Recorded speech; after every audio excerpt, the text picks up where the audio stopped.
pourquoi les Grecs, pourquoi les Italiens, les Espagnols, les Portugais qui ont fait énormément d'efforts, dos au mur, acceptent qu'on continue à être un peu cet élève qui copie, mais qui est sympathique. Bon, je pense que on n'est pas les seuls, puisque les Italiens eux-mêmes ont révisé les cibles budgétaires moins ambitieuses d'ailleurs, et je pense que c'est une tendance de fond qui est en train de s'opérer. Les agences de notation sont en train d'accepter le fait que les dettes publiques vont être plus élevées et qui vont continuer probablement à l'être, puisqu'on va devoir faire de la transition énergétique, puisque peut-être après les élections américaines, on va devoir dépenser plus dans le militaire, et puisqu'en fait, on va devoir faire beaucoup plus du social à l'avenir. Donc je pense qu'il y a quelque part une certaine convention de marché. Après, je pense que c'est pas... Mais il y a des choses quand même qui ne sont pas si mauvaises dans la soutenabilité de la dette, parce que c'est ce qu'ils regardent en fait. Ce qu'ils regardent, c'est la soutenabilité de la dette française, pas le niveau. Oui, en niveau, on est élevé, on va être probablement autour de 112 toujours.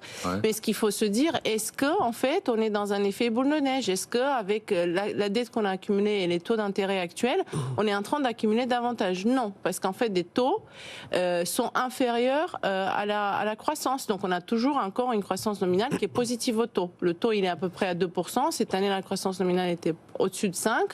L'année prochaine, ça va plus se rééquilibrer, mais ça va rester encore dans le négatif. Donc ça, c'est la bonne nouvelle.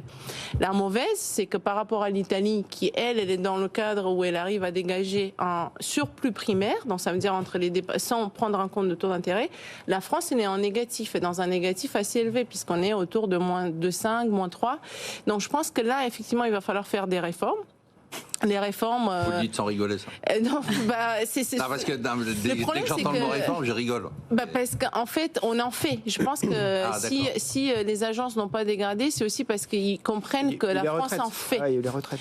Il y a eu les retraites, il y a quand même quelques réformes de compétitivité, mais après, on sait qu'en fait, il y a des dépenses sociales qui sont inefficaces, on sait qu'il y a des crédits d'impôt qui ne sont pas efficaces, donc il y a quand même une partie des dépenses qui va devoir être réformée à un moment donné.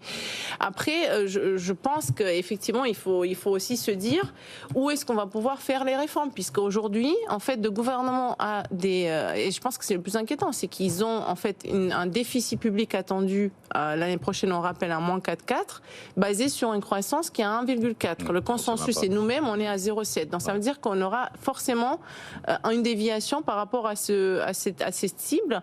Et aussi, plus important, et j'en finis ici, c'est qu'avec la croissance qui est plus faible qu'attendue, on a en fait des baisses des recettes un peu partout, des entreprises, de la TVA, et donc tout ça, c'est pas pris en compte.